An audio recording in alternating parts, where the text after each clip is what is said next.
Voilà, on vient de voir un peu le voyage, si on peut dire, le voyage plus ou moins organisé du peuple hébreu dans le désert, qui dura une quarantaine d'années. Maintenant, on va essayer un peu de ressortir, parce que je vous ai dit à plusieurs reprises, oui, ça on verra plus tard, ça on verra plus tard, ça on verra plus tard. Ben, le plus tard est arrivé maintenant. On va un peu essayer d'étudier l'organisation que le peuple hébreu avait dans le désert. Organisation qui s'est prolongée évidemment après et qui s'est améliorée après, lors de la conquête du pays de Canaan. Il y a plusieurs points d'organisation importants. Le peuple de Dieu était organisé au niveau politique, au niveau militaire, au niveau judiciaire, au niveau religieux, au niveau professionnel et sanitaire. Et c'est vrai que tout ça a été instauré non pas par les hommes, contrairement à ce qu'on fait aujourd'hui, mais par Dieu. C'est bien une théocratie que Dieu voulait instaurer dans le pays de Canaan. Les informations d'organisation, on les trouve principalement dans deux livres, le Lévitique et le Deutéronome. Les fondements, on les retrouve dans Exode. Donc Exode donne les quelques petites données de départ, les petites informations, et puis après, on a le développement qui se trouve principalement dans Lévitique et Deutéronome. On va commencer par l'organisation politique.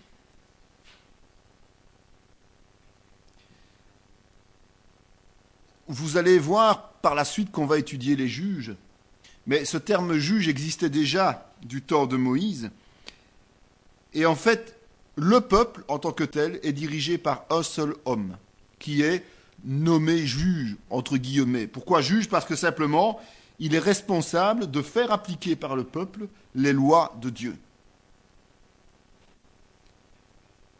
Donc Moïse, dans les faits, était prophète, on l'a vu, mais était aussi le premier juge, puisque en sortant du pays d'Égypte, il a dû commencer à instaurer les règles, il a reçu les règles de la part de Dieu, et il avait le rôle d'organisateur. En fait, cet homme-là, Moïse, avait tous les pouvoirs. Au niveau politique, il n'y avait pas de partage, il n'y avait pas de volonté, c'est Dieu qui donnait les instructions, et Moïse faisait exécuter.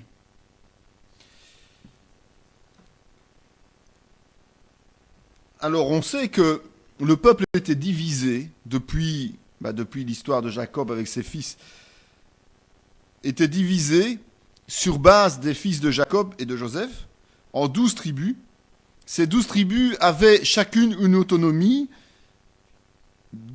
à l'emplacement que Dieu avait instauré pour eux. Donc on a vu de nouveau la position des tribus par rapport à l'avancement et par rapport à l'attente de la rencontre. Eh bien, chaque tribu avait une position spécifique.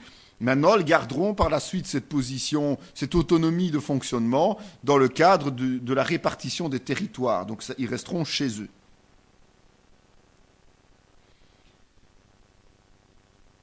Dieu a choisi un seul homme certainement pour donner une certaine cohésion à une multitude de personnes qui sortaient d'Égypte, qui n'avaient pas besoin de structure puisqu'elles étaient soumises au niveau esclavage, au niveau travail aux Égyptiens. Et donc, pour pouvoir garder une multitude de gens qui sortaient de l'esclavage et qui se retrouvaient libres dans le désert, il fallait bien quelqu'un pour canaliser toutes les envies possibles et imaginables.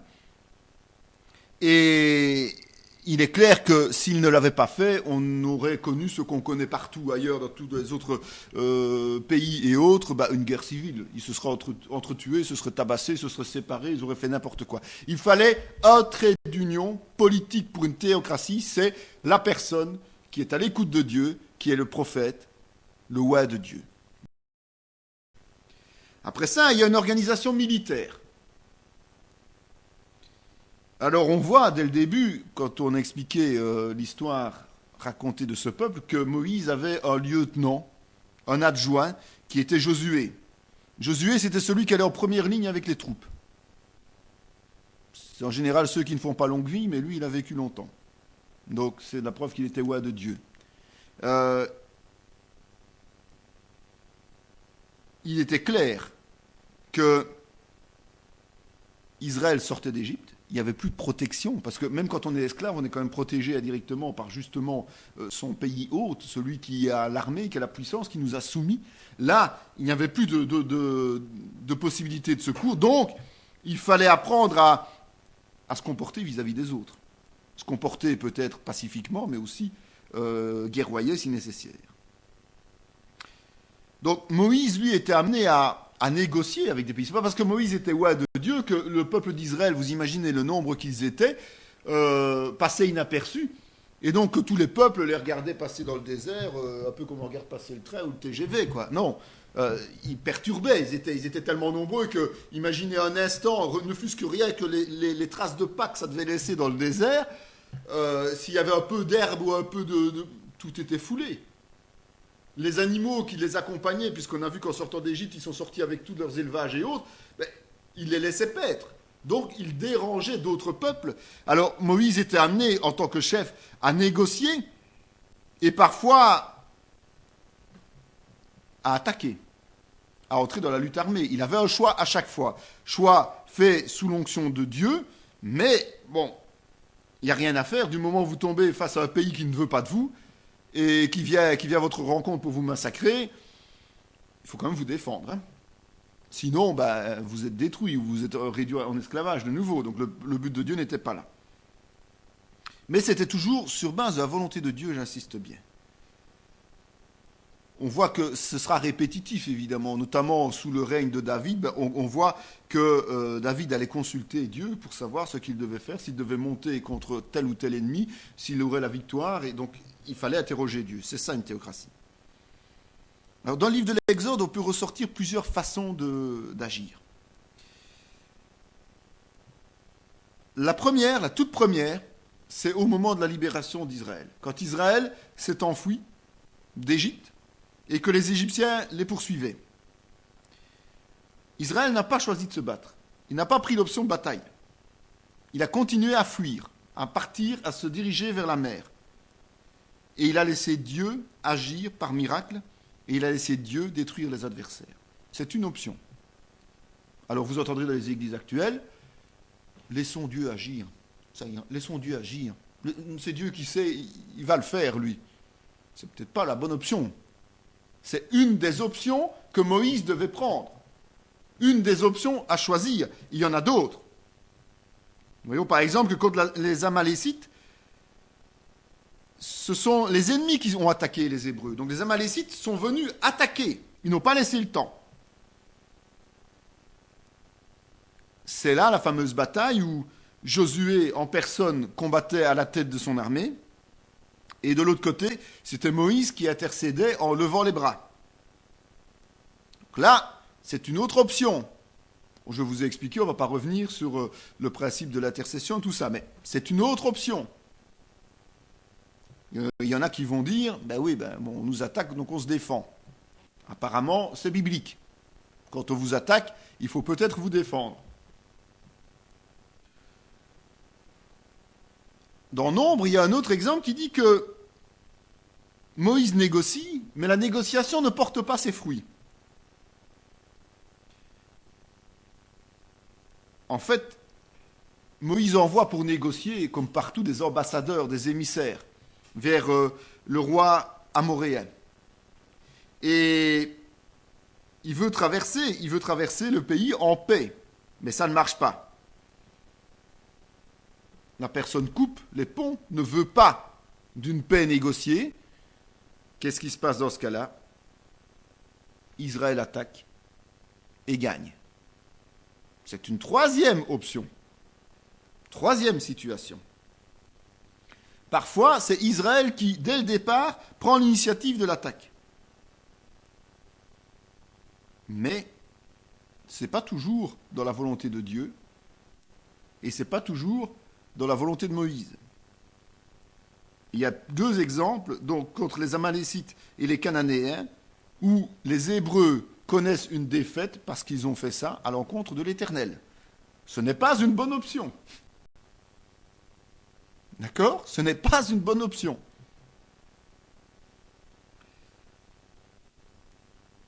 À Édom, les Hébreux ont engagé des conversations et des négociations avec les Édomites, et les Édomites ont refusé.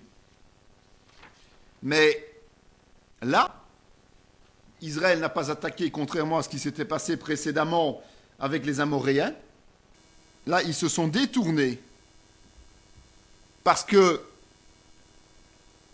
les Édomites sont des descendants aussi d'Abraham et qu'ils n'ont pas voulu faire une guerre fratricide. Ce ne sont pas des Hébreux, mais ce sont des descendants d'Abraham. Nous avions vu lors du cours précédent que il y avait beaucoup de familles apparentées aux Hébreux qui ne sont pas Hébreux, qui ne font pas partie du peuple élu, mais qui sont quand même de même souche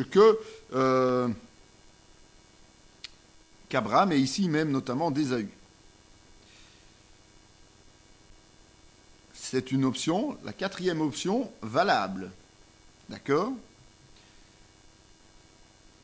Il y a aussi des batailles où ce sont des décisions de Dieu, des sentences de Dieu. Dieu décide de punir tel ou tel peuple.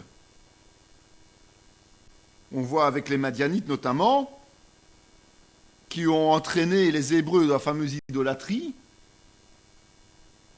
Ils ont été massacrés sur ordre de Dieu. Puis, on verra par la suite, les guerres de conquête, parce que quand on veut gagner un territoire, là, on n'a pas d'autre choix. Une guerre de conquête, c'est une guerre qui permet de s'installer de force sur une terre qui est déjà occupée par les autres. Or, le pays de Canaan, même s'il est promis au peuple élu, il est occupé. Il faudrait quand même bien le prendre. Donc, ça, c'est l'option, la dernière des options. Pour pouvoir travailler de cette manière, il y a plusieurs conditions, évidemment. D'abord, il fallait une armée forte. Une armée forte, ça veut dire que, un peu comme les Suisses aujourd'hui, ou un peu comme les Israéliens encore aujourd'hui, d'ailleurs, chaque adulte est un militaire en puissance. Chaque fois qu'il y a quelque chose en Israël, on a rappelé les réservistes. Les réservistes, c'est vous et moi en Israël. C'est tout qui est capable de tenir un fusil dans une tranche d'âge valable, peut être appelé pour aller au combat. C'est comme ça. Vous ne pouvez pas faire autrement si vous voulez avoir une certaine prestance, une force militaire. C'est ce qui se passe au niveau des États-Unis. On modifie même les conditions d'engagement pour avoir plus de monde pour pouvoir aller faire les guerres de conquête. Chacun appréciera. Mais je crois que ce qui est important, c'est de se rendre compte qu'il faut absolument être à l'écoute de Dieu. Et qu'une option qui a été choisie à un moment donné ne sera pas nécessairement la même à un autre moment. Que de toute manière, quand il s'agit d'attaquer, il faut que ce soit un ordre de Dieu, très clair. Un ordre de condamnation ou un ordre de gagner du terrain sur l'ennemi. Aujourd'hui, ce sont des batailles spirituelles que nous faisons. Il est tout à fait vain, ridicule et même dangereux pour soi-même d'aller essayer de conquérir un territoire que Dieu ne nous a pas désigné. C'est déjà très difficile, même plus que pénible, de gagner un territoire que Dieu nous désigne et nous donne la force par le Saint-Esprit de le faire, que d'encore aller essayer de s'épuiser à des endroits où il ne nous envoie pas. Parce que si on va là où il ne nous envoie pas, c'est du suicide, tout simplement. Et on voit, c'est pour ça que j'ai repris l'exemple dans cette explication que je l'ai mis au milieu des autres, parce que tout le monde se dit « Ah, tiens, c'est chouette, il y a aussi Israël prend l'initiative de l'attaque. » Oui, mais après, il subit évidemment une défaite. D'accord ? Je l'ai mis au milieu, que ça fasse un peu réfléchir, que ça attire l'attention, mais voilà, il faut savoir que si Dieu n'intervient pas, si Dieu ne donne pas les directives, si Dieu ne nous donne pas son feu vert, il n'est pas question de s'attaquer. Mais parfois, il faut même éviter, faire un crochet, plutôt que de se confronter à l'ennemi. Soyons sûrs que c'est le moment, et soyons sûrs que nous sommes sous l'onction de Dieu pour faire ce combat. Organisation politique, c'est pas difficile, on ne fait pas d'élection. Là-bas, c'est Dieu qui choisit. Organisation militaire, chacun est un militaire en puissance. C'est Dieu qui décide des combats à mener. L'organisation judiciaire, c'est un système basé sur la hiérarchie, sous forme pyramidale. C'est assez marrant quand on sait qu'ils viennent d'Égypte, mais bon. Le nombre de chefs est proportionnel à la population. Je m'explique. Tout groupe de base, est composé de 10 personnes, avec un chef, qui doit régler les petits problèmes. Après, il y a 5 groupes de 10 personnes, avec un chef au-dessus. Ça fait 50 personnes. Puis on a des entités de 100 personnes. Et puis des entités de 1000 personnes. Et on sait qu'au-dessus de ça, il y a la tribu. Donc il y a un chef de tribu. Et puis on a le chef suprême qui était Moïse. Plus la difficulté ou le problème est difficile à régler, plus haut on remonte dans la hiérarchie simplement. Si le chef n'a pas les aptitudes ou les autorisations pour juger de tel ou tel point, il doit en parler au chef au-dessus. Et puis c'est le chef au-dessus. Et on peut remonter jusqu'à Moïse pour les cas les plus graves. Sachant que Moïse doit être tenu au courant de toutes les choses importantes. C'est une leçon spirituelle, encore une fois. C'est une leçon indispensable à assimiler lorsque l'on fait une implantation d'église.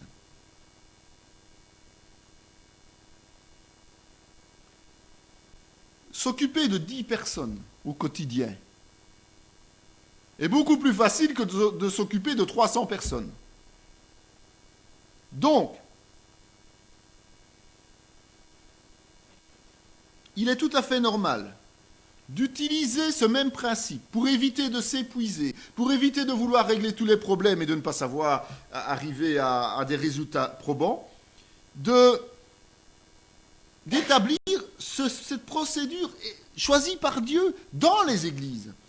C'est-à-dire que dès que vous avez une dizaine de personnes, eh bien, pourquoi ne pas nommer une personne responsable qui les prend en charge et qui vous rend des comptes? Et puis un deuxième groupe de 10, vous nommez une deuxième personne responsable qui vous rend des comptes, mais qui n'a pas de compte à rendre à l'autre. C'est toujours la personne qui a la vision qui reste au niveau spirituel. C'est un système pyramidal, j'explique bien. Et puis une fois que vous avez plusieurs groupes de 10 personnes, nommez quelqu'un au-dessus de tous ces responsables. Et on avance comme ça, et on avance. De cette manière-là, vous savez que plus vous avez de membres, plus vous avez de ministères. Et plus vous aurez de ministères, plus le travail pourra prendre de l'ampleur. Parce que chacun aura non seulement ce groupe sous sa responsabilité, mais aura un travail pour le Seigneur d'évangélisation et autres. Et donc ce groupe, à un moment donné, qui va grossir, va se scinder avec de nouveaux responsables. Et ça va faire un système exponentiel où chacun prenant tellement bien soin des quelques brebis qui lui sont confiées que les brebis seront choyées et qu'elles n'auront pas envie d'aller voir ailleurs, surtout dans le pré du diable. Garder les nouvelles brebis, c'est important. Et donc c'est important aussi de veiller à les encadrer d'une manière telle qu'elles reçoivent la première nourriture, la nourriture liquide, et de les amener tout doucement à la maturité. Une fois qu'elles sont à la maturité, elles peuvent prendre en charge un groupe de 10 personnes. C'est ce qu'on essaye de faire ici tout doucement. De former des gens capables, quand ceux qui arriveront de l'extérieur entreront dans l'église, capables de prendre quelques-uns en charge, pour pouvoir les enseigner tout. Et puis, quand eux vont grandir, devenir matures, il y aura d'autres personnes qui prendront en charge, et ces personnes qui auront pris les premières en charge seront au-dessus. Et c'est comme ça qu'on avance. C'est comme ça qu'on fait grandir. C'est comme ça que le peuple de Dieu était organisé, pour justement que chaque responsable puisse faire son expérience. Et c'est vrai que si on est responsable d'un groupe de 10, on n'est pas un ministère encore, mais on se forme au ministère. Rappelez-vous, Josué est resté aux côtés de Moïse pendant des années, et puis à un moment donné, il a été nommé à sa place. Dieu dit à Moïse, monte vers l'Éternel, toi et Aaron, Nadab et Abihu, et 70 des anciens d'Israël, et vous vous prosternerez de loin. Pour Dieu, les anciens sont importants. On voit que dans son organisation, Moïse est appelé par Dieu. Moïse, c'est le privilégié de Dieu, c'est loi de Dieu. D'accord ? C'est lui qui en bave le plus aussi, c'est logique. Donc, il a des bénédictions particulières, mais il doit aussi faire beaucoup de choses contre le cours des choses. Mais Dieu appelle aussi les autres, ceux qui sont autour de lui, et il invite les 70 anciens. Chaque responsable, aussi petite soit sa responsabilité, est important aux yeux de Dieu. Et Dieu lui rend les honneurs. Et c'est ce qu'il fait ici avec les 70 anciens. Il rend les honneurs à ces 70 anciens en les invitant à venir avec Moïse. Et ces anciens, bien évidemment, on peut penser que c'était des anciens qui avaient une responsabilité importante et qui peut-être étaient au moins des chefs de 1000, donc de groupes de 1000 personnes, si pas plus. C'était 70 anciens, des gens qui avaient vraiment une autorité. L'Éternel dit à Moïse, assemble auprès de moi 70 hommes des anciens d'Israël, de ceux que tu connais comme anciens du peuple et ayant autorité sur lui, amène-les à la tente d'assignation et qu'ils s'y présentent avec toi.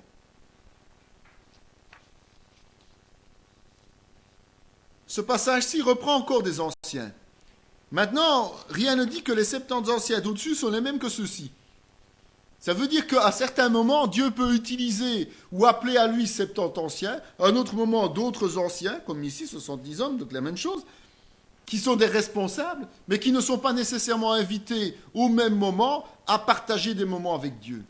Jésus ne prenait pas toujours tous ses apôtres avec lui. À certains moments, il en prenait certains qu'il privilégiait particulièrement parce que c'était ceux qui étaient amenés à certainement remplir un rôle plus important que les autres par la suite. Mais à certains moments, il les prenait tous, à d'autres, il n'en prenait qu'une partie, à d'autres encore, il n'en prenait peut-être qu'un. Ici, c'est la même chose. Dieu, c'est Moïse, et puis après, c'est l'un, c'est l'autre. Aaron, qui était toujours aux côtés de Moïse, était le privilégié, je vais dire, de Moïse, au niveau fonction. Je ne parle pas de préférence, mais de fonction.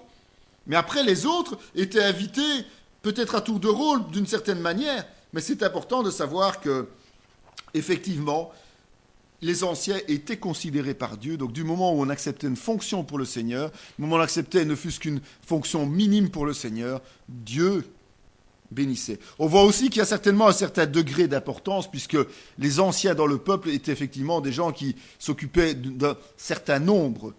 Ce n'étaient pas des gens qui s'occupaient de 10 personnes, c'était certainement des gens qui s'occupaient de plus grand nombre de gens du peuple. Donc pour Dieu, il y a un moment donné où on fait son écolage, on est étudiant en quelque sorte, et puis après on devient digne d'aller à sa rencontre avec les autres ministres. L'organisation religieuse. On sait que Aaron était le responsable principal. C'était le souverain sacrificateur. Et il travaillait où ? Dans le tabernacle. C'était un peu plus simple. C'était vraiment la structure la plus simple possible. Il y avait un endroit de travail pour le souverain sacrificateur, c'était le tabernacle. On sait aussi que tout était construit sur un système héréditaire et un système tribal. Donc c'était la tribu des Lévites, c'était la famille des Lévites qui était consacrée. Mais aussi que le témoin de la fonction qu'ils occupaient chacun se passait de génération en génération. Donc c'était les enfants d'eux qui devenaient les successeurs, systématiquement.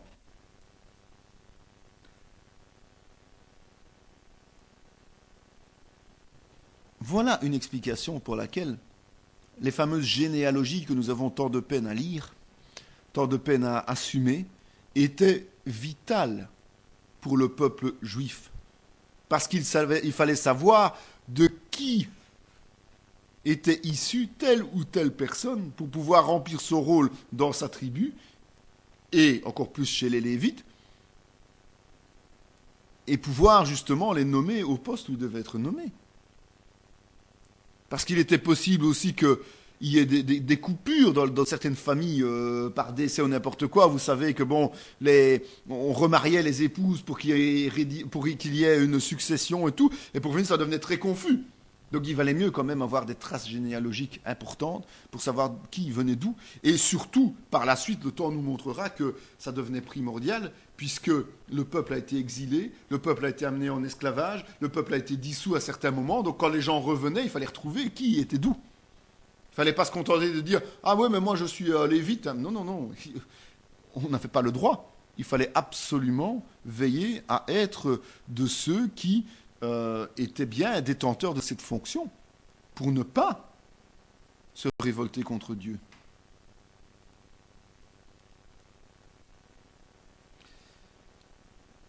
On a vu que le tabernacle était démontable. Et on a vu qu'il était emmené avec le peuple. Il accompagnait le peuple partout. Mais on a vu aussi qu'il était façonné d'une manière extraordinaire, superbe. D'ailleurs, il y a un bouquin là qu'on a reçu qui montre une autre image du tabernacle qui n'est pas mal, quoi. Mais bon, de nouveau, c'est une représentation, puisque c'est difficile de voir exactement à quoi ça ressemblait. Qui dit porter le tabernacle ne dit pas porter n'importe comment et par n'importe qui. Et c'est là qu'on voit que les Lévites étaient les seuls à être habilités à démonter et à toucher les choses simples du tabernacle. Et chacun avait un rôle précis, chacun avait un rang à respecter. Nous avons vu tout à l'heure que certains ont été punis gravement parce que justement ils n'avaient pas respecté leur rang. Mais donc chaque famille avait son rôle particulier à remplir. Et tout est détaillé à la virgule près dans la Bible. Alors il y avait des tâches qui concernaient le culte, il y avait des tâches qui concernaient le montage, le démontage, le transport, des infrastructures, des ustensiles. Une famille qui avait le rôle de, par exemple, transporter la palissade du parvis n'avait pas le droit de toucher à la tente de rencontre, hein. Il devait s'occuper simplement des planches et voilà comment ça marche, des socles d'argent, des liens. Il n'avait que ça dans sa responsabilité.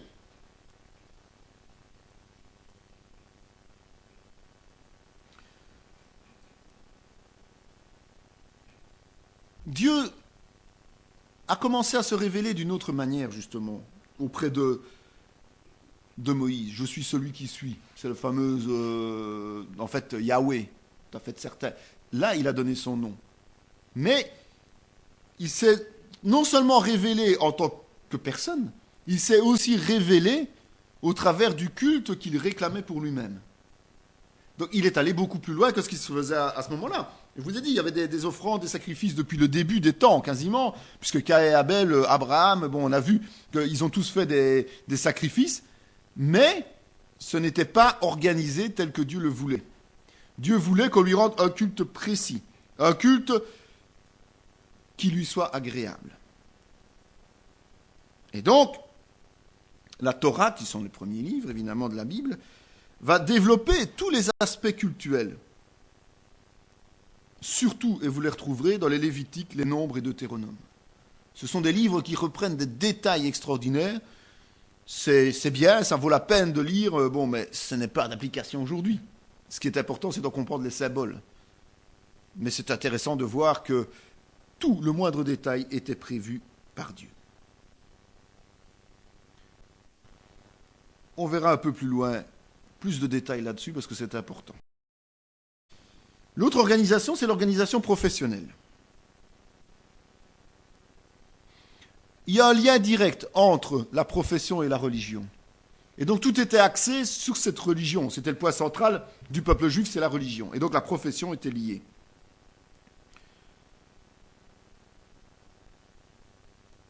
Quand il a fallu construire le tabernacle, les Juifs, ils sortaient d'esclavage. Ils construisaient quoi? Ils construisaient peut-être des pyramides, peut-être des places fortes, des constructions en dur à l'égyptienne. Et là, maintenant, on leur demandait de construire quoi? Quelque chose de démontable. Il a fallu qu'ils s'adaptent. Il a fallu que des métiers d'artisans apparaissent pour que, justement, au fur et à mesure du temps, ils soient capables de construire ce tabernacle réclamé par Dieu. Et on a commencé à voir des menuisiers. On a parlé beaucoup des bois d'acacia. Des orfèvres, parce qu'il fallait couler l'or, il fallait couler le bronze.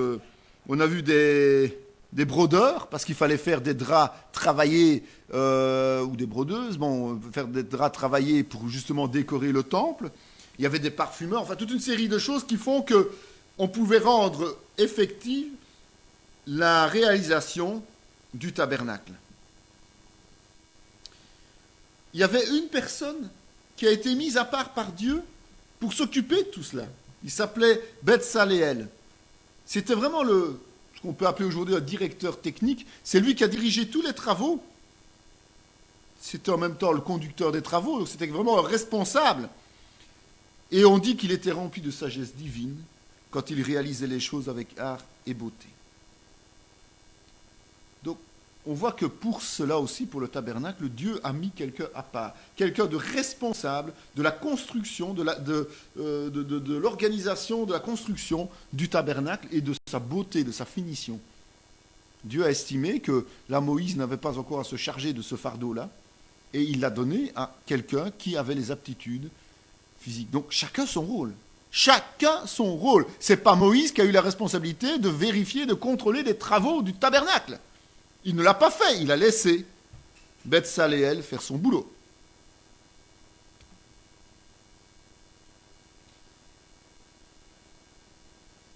Nous verrons plus tard les types de sacrifices où nous avons déjà vu ça dans le survol biblique, mais il y a des offrandes non sanglantes.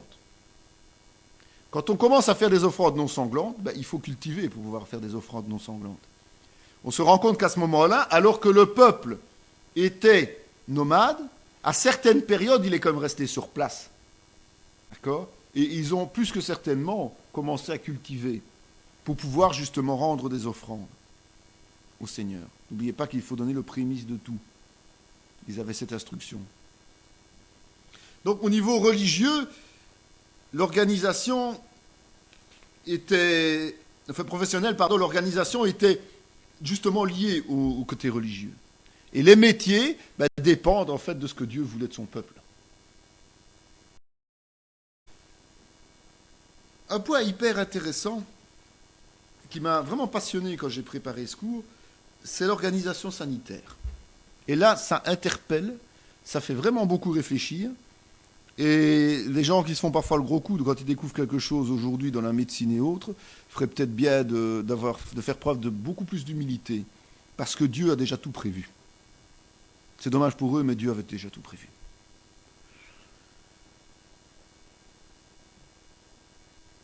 L'organisation sanitaire est axée sur un point principal, la prophylaxie, c'est-à-dire la prévention. Aujourd'hui, on n'arrête pas de nous dire « faut prévenir, faut prévenir, faut prévenir ». On nous a vraiment bombardé d'antibiotiques, tout ce que l'on veut. Maintenant, tout est résistant. Alors, il faut faire de la prévention. Il faut éviter d'être contaminé, parce que tôt ou tard, on ne saura plus rien faire, parce qu'on ne sait plus lutter contre. Et la prévention, ça devient le cheval de bataille de ce monde, à croire que jamais on a fait de prévention dans le monde. Dieu avait instauré, pour son peuple juif, la prévention avant toute autre chose. Il vaut mieux prévenir que guérir, dit-on toujours.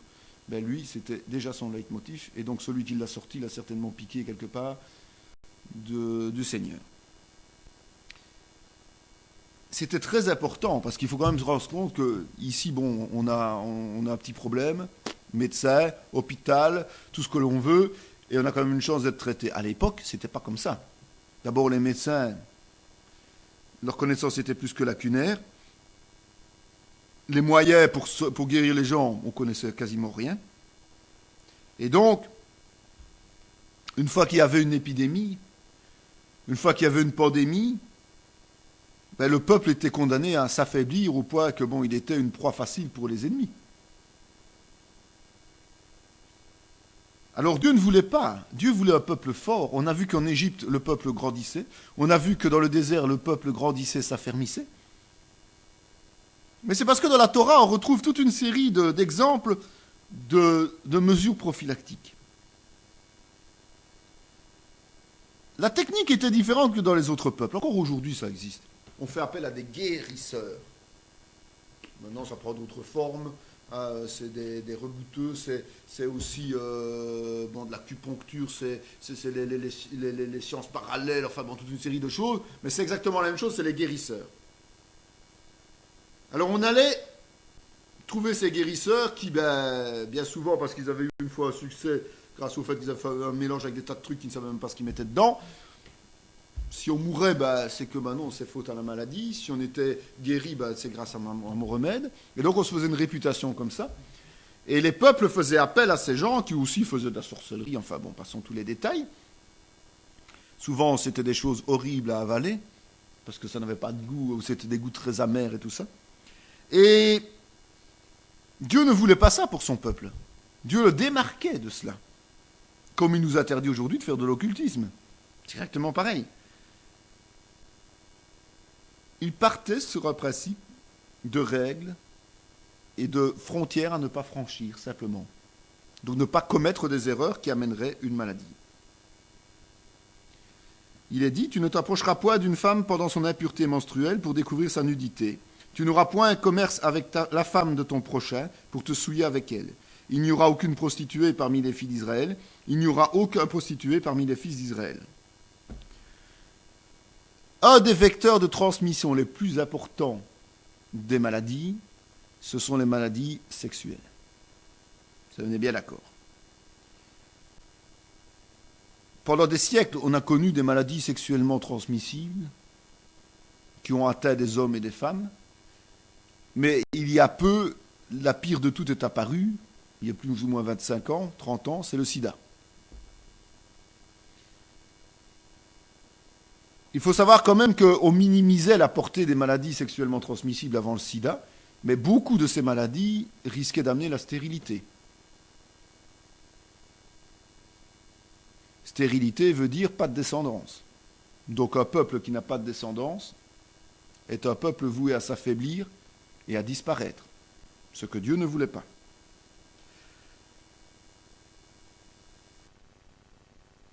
Donc, au niveau santé, c'était impeccable. De ne pas avoir de relation hors mariage, c'était la meilleure façon de se préserver de tout problème.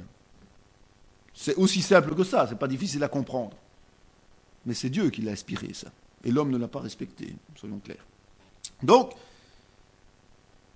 à côté de ça, évidemment, il y avait une portée spirituelle. Nous sommes bien d'accord. Le sang, c'est la vie. Le sang doit être respecté. Et donc, la vie appartient à Dieu. À partir du moment où on se mélange les uns et les autres, du moment où il y a des abus, automatiquement, on perd cette onction de Dieu et on a des liens avec tout le monde. On ne respecte plus la vie que Dieu a donnée. D'accord ? Donc, ce qui est important, c'est la prévention. Donc, il y a toujours la portée spirituelle de chaque chose, mais au niveau sanitaire, le côté que nous étudions, c'est surtout le fait que, grâce à cela, il n'y a pas de maladie sexuellement transmissible, et donc, il n'y a pas de problème de stérilité naissant de ce genre de situation. Ça, c'est primordial. C'est une précaution. Le 8e jour, l'enfant sera circoncis. Ça, c'est le deuxième. Dieu veut une alliance concrète. Il veut une circoncision, l'alliance visible. C'est en fait la portée spirituelle, c'est l'alliance de sang avec Dieu. Ok ? Mais, aujourd'hui, la médecine nous prouve une chose. C'est que le jour idéal pour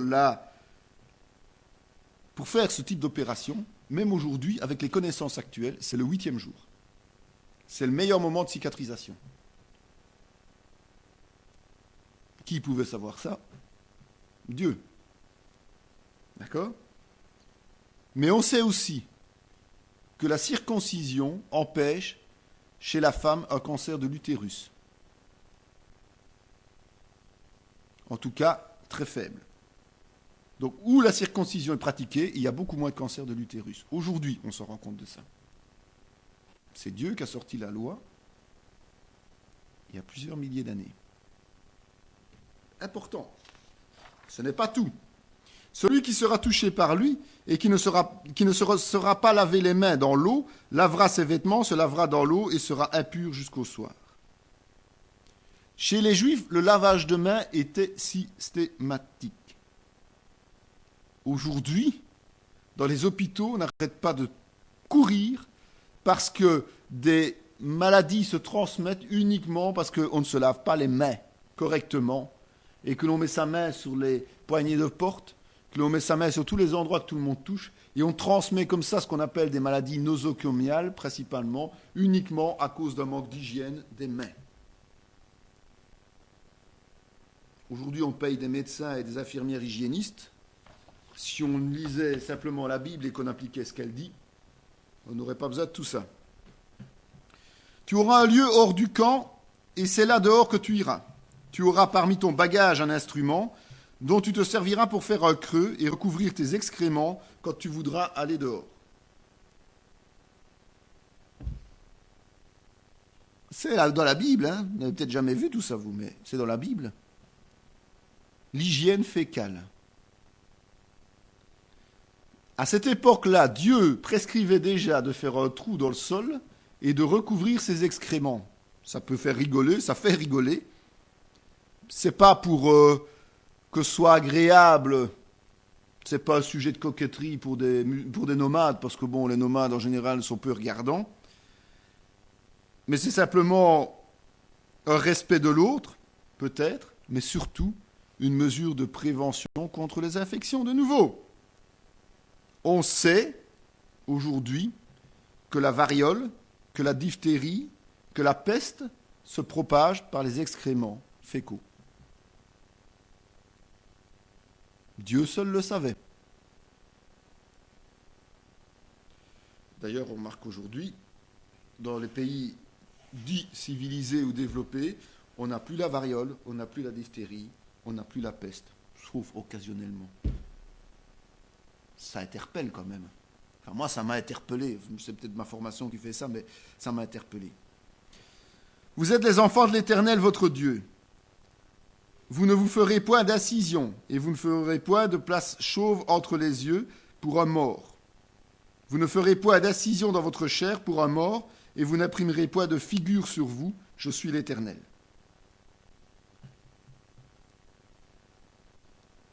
Ici, on parle du tatouage. On parle du tatouage et des autres intrusions de corps étrangers au sens large. Ça veut dire notamment les piercings. Tatouage, piercing, c'est pas voulu par Dieu. C'est interdit par Dieu. C'est même pas que c'est pas voulu, c'est interdit. C'est vrai qu'à l'époque, comme aujourd'hui d'ailleurs, ceux qui s'adonnent au dieu Baal, à l'idolâtrie et tout ça, faisaient des tatouages. Aujourd'hui, tout à l'heure on parlait notamment du mouvement gothique et on parlait des satanistes qui se font effectivement faire un tatouage. Donc on nous différencie, nous, croyants, de ce genre de pratique. Quand vous arrivez au Seigneur, si vous en avez, parfois c'est possible d'enlever, parfois c'est pas possible. Bon, mais tout ce qui est antérieur est pardonné, je vous rassure. Mais on sait qu'aujourd'hui, d'ailleurs on le voit, il y a énormément d'infections. Et aujourd'hui on est obligé de légiférer pour ceux qui font les piercings notamment et les tatouages, d'une manière telle qu'ils sont obligés de travailler du matériel stérile, tout ce qui s'ensuit. On sait que certaines maladies se transmettent, comme le tétanos, comme les infections de la peau, comme tous les types d'hépatite. Et toutes les maladies qui peuvent se transmettre par le sang peuvent se transmettre par le placement d'un piercing, peuvent se transmettre par la réalisation d'un tatouage. Dieu seul le savait. Souviens-toi du jour du repos pour le sanctifier. Mais la 7e, tu lui donneras du relâche et tu la laisseras en repos. Les pauvres de ton peuple en jouiront et les bêtes des champs mangeront ce qui restera. Tu feras de même pour ta vigne et pour tes oliviers. Pendant 6 jours, tu feras ton ouvrage, mais le 7e jour, tu te reposeras, afin que ton bœuf et ton âne aient du repos, afin que le fils de ton esclave et l'étranger aient du relâche. On travaillera 6 jours, mais le 7e jour sera pour vous une chose sainte. C'est le sabbat, le jour du repos, consacré à l'Éternel. Celui qui fera beaucoup d'ouvrages ce jour-là sera puni de mort.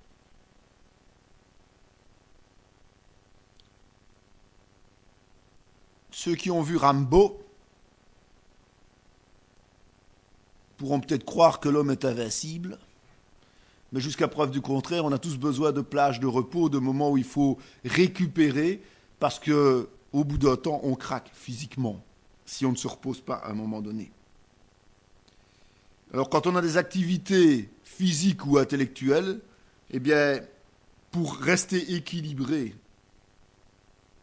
il faut se reposer. Les syndicats ont beaucoup raconté qu'ils ont arraché des patrons du début du XXe siècle les congés payés, les périodes de repos, le repos hebdomadaire, tout ce que l'on veut. Ils ont fait ça comme si c'était une nouveauté extraordinaire qui a été réalisée par leur travail acharné. Mais en fait, c'est quelque chose de tout à fait naturel, que Dieu connaissait et que Dieu a instauré parce qu'il estimait que l'être humain, effectivement, qu'il avait lui-même créé, devait avoir des aires de repos. Et d'ailleurs, même les animaux et la nature ont des moments de repos, de répit. C'est vrai que spirituellement, c'est le jour que l'on consacre à Dieu. Donc c'est une mesure de prévention spirituelle. Parce que si nous ne prenons pas la peine de venir servir Dieu le dimanche ou le samedi, eh bien, nous avons tendance à nous éloigner de lui. Et on va manquer une fois, deux fois, trois fois, quatre fois, et puis pour finir, on plonge, on cesse. Donc, outre le fait que c'est une prévention physique pour le corps humain, c'est aussi une prévention spirituelle. Il posera sa main sur la tête de la victime qu'il égorgera devant la tente d'assignation, et les fils d'Aaron en répandront le sang sur l'autel tout autour. De ce sacrifice d'action de grâce, il offrira un sacrifice consumé par le feu devant l'Éternel, la graisse, la queue entière qui séparera près de l'échine, la graisse qui couvre les entrailles et toute celle qui y est attachée, les 2 rognons et la graisse qui les entoure, qui couvre les flancs, et le grand lobe du foie qui détachera près des rognons. Le sacrificateur brûlera cela sur l'autel, c'est l'aliment d'un sacrifice consumé par le feu devant l'Éternel. Parlez aux enfants d'Israël et dites, voici les animaux dont vous mangerez, parmi toutes les bêtes qui sont sur la terre. Tu ne mangeras aucune chose abominable. Dieu réclame les choses qui sont les plus grasses. Dieu réclame les parts des animaux qui sont les plus conséquentes. La graisse, les abats et le sang.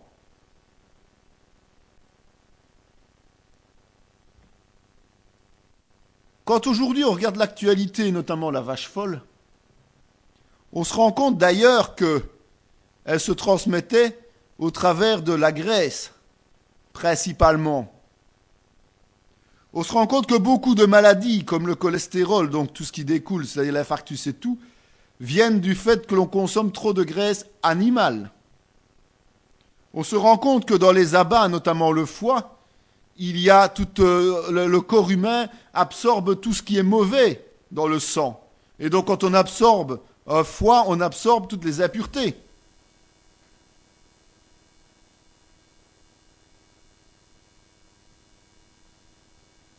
Dieu savait. Et Dieu a prévu. Mais nous n'écoutons pas. Dieu ne voulait pas se réserver uniquement pour lui la partie la plus intéressante, celle qui semblait la plus riche dans l'animal. Non. Il demandait simplement qu'on lui donne la part qui nous causerait du tort si jamais on la consommait.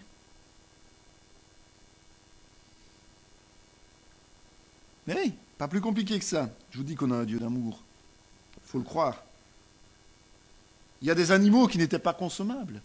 Il a interdit la consommation, clairement. Aujourd'hui, on mange tout et n'importe quoi. Je crois qu'on devrait peut-être un peu réfléchir à ce qu'on fait. Et revenir vers un mode plus sain pour nous rendre compte que Dieu a prévu des choses alors qu'on bénéficie de ces choses-là et pas de celles qui ne sont pas valables. Il y a toute une série d'espèces pures et d'espèces impures. À nous de nous y tenir. Soit donc que vous mangiez, soit que vous buviez, soit que vous fassiez quelque autre chose, faites tout pour la gloire de Dieu. Ça, c'est 1 Corinthiens 10, 31.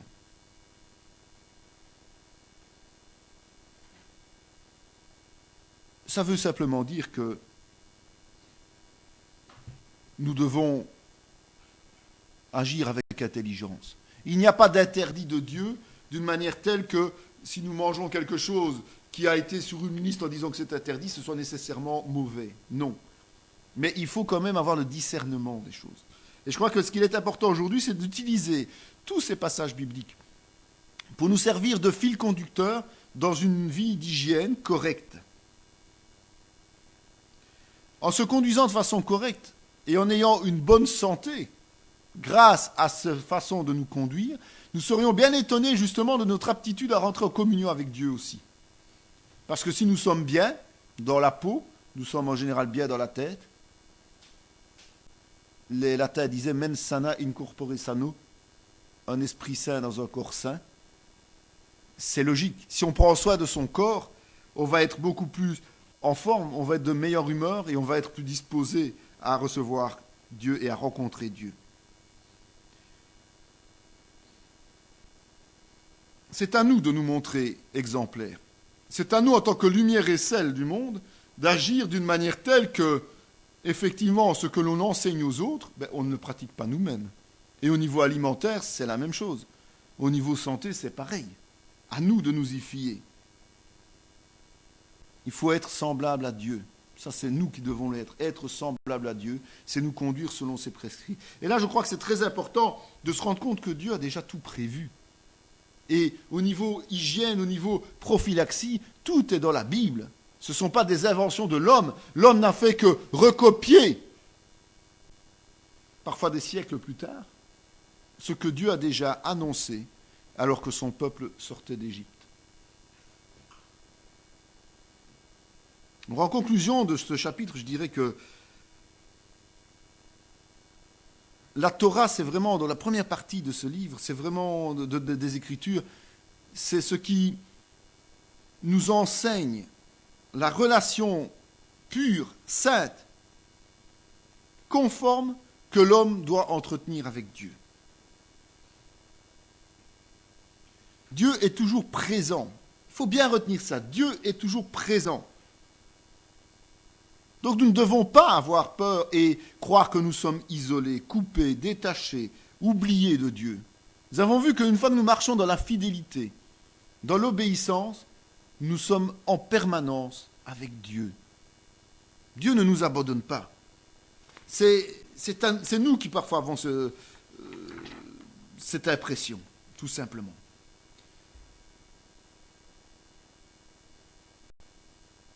Nous allons vivre, et nous vivons en tant que chrétiens d'une façon particulière. Nous devons avoir une vie consacrée à Dieu. Cette vie consacrée, c'est une vie d'expérience, une vie qui s'épure de plus en plus des choses du monde pour arriver de plus en plus dans l'intimité de Dieu. Et donc, tout ce qui nous concerne, quel que soit le plus petit geste de notre vie, même aussi anodin semble-t-il, doit être un geste, entre guillemets, sacré, consacré à Dieu. Parce que rien n'est anodin. Rien pour Dieu n'est anodin. Lorsque nous mangeons, faisons-le selon les règles. Lorsque nous faisons des loisirs, que nous soyons un modèle pour les autres. Dieu a instauré des règles complètes pour son peuple parce qu'il veut que son peuple soit un modèle constant de ce que vit un croyant lorsqu'il est en harmonie avec Dieu. Et donc, au travers de cette obéissance, ce sont les bénédictions de Dieu qui viennent œuvrer dans nous. Cette vidéo fait partie intégrante de la formation en théologie pratique dispensée par la mission de théologie Emmanuel de Paracou, Bénin, sous l'autorité académique du Centre chrétien Emmanuel SBL, Spa, Belgique. Pour mieux connaître nos activités, voici nos différentes adresses.